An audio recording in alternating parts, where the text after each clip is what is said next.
Hello, sweeties. It's Laugh Out Loud with Lisa. I'm so glad you're here today. Today, I want to talk to you about missions again.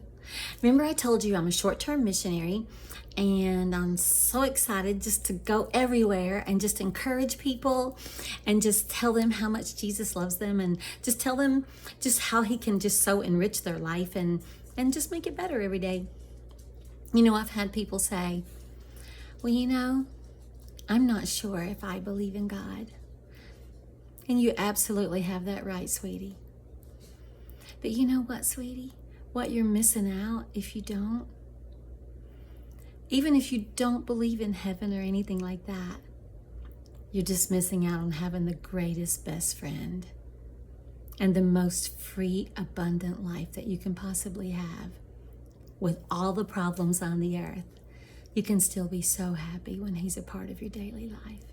But anyways, I want to talk to you about missions today, and I want to tell you a short story about how the Lord looks out for you when you're just, going around trying to make people feel better and encourage them and doing things that he would have done. You're just kind of being his hands and feet. So, a few years back, I was in Romania, and I was in the village of Craiesc, and I was doing a kids camp, right?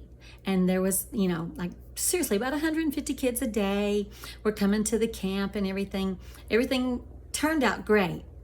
But what I want to tell you about is what all happened before I ever even got there and how the Lord was so looking out for me.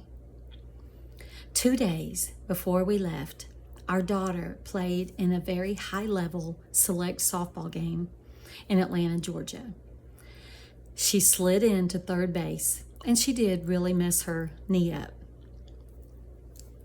Okay, we are not really big doctor people. Like, we really went for checkups or if something was like really wrong. We didn't just go very often to the pediatrician. So anyways, her leg became like really bad. I mean, it was like oozing stuff and I was like, maybe we do need to actually go to the doctor. So we went to the doctor very late in the day, and the doctor did say that, might not hurt to have a prescription of some kind, forgive my ignorance, that helps with that, kind of thing. So I go get the prescription filled. I take my daughter home. That evening, she has a whole bunch of homework. She's, working on her homework. Then she falls asleep. She goes to bed. And I never got the first dose of medicine. I thought, we'll start tomorrow, The next day, so help me, I promise I'm telling you the truth. It looked like nothing really happened to her leg. It looked fine. So we were leaving for Romania that day. So I just threw it in my bag. How you throw everything in that bag. So, our first stop was Atlanta, because, can't leave the South without going through Atlanta.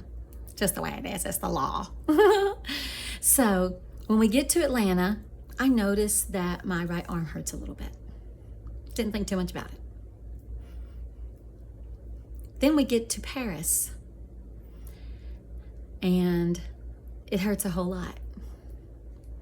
So I go in the restroom and I pull up my shirt and look at my arm, and there are red streaks coming from my chest area going all the way down my arm, and I can tell I'm running a pretty good fever.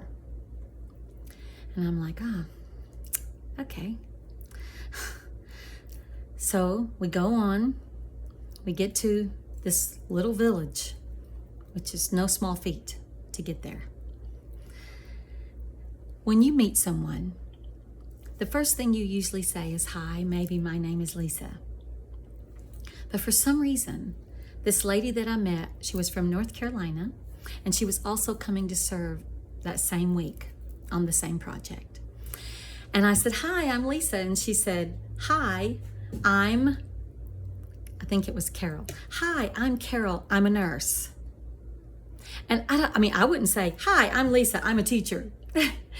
But if she had not introduced herself that way, I would definitely not have taken her to the restroom, pulled up my shirt, and started quizzing her.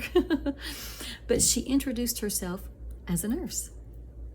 So I asked her, I said, I was wondering if we could get to know each other really well just for a minute. So I took her to the restroom and showed her all the red streaks. By then my fever was pretty good. And she said, "Ooh, sweetie, you are sick." She said, "We will not be able to let this go." She said, "In a perfect world, I would have a 10-day prescription of 500 milligram to blah, blah, blah." I promise you it wasn't penicillin, or I'd have remembered that. And when she said it, honey, I almost felt like nervous. Because I was like, where have I heard that name? Where have I heard that name? Where have I heard that name? And then it dawned on me. And I ran over to that bag. I yanked that bag open and I pulled out that silly prescription. Whew, I get chill bumps. And it was a 10-day, 500 milligram of what she just said. And I walked over there and I said, "Hey, sweetie, look what I have."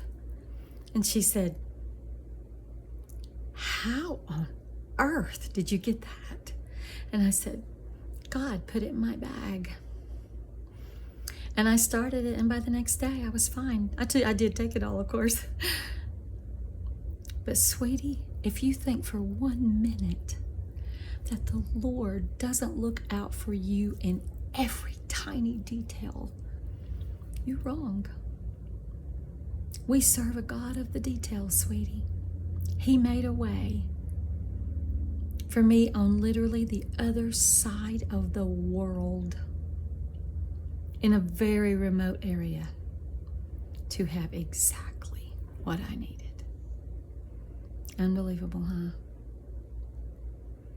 I hope you guys have the most wonderful day. Please keep visiting me, and please tell your friends. I love you all so much.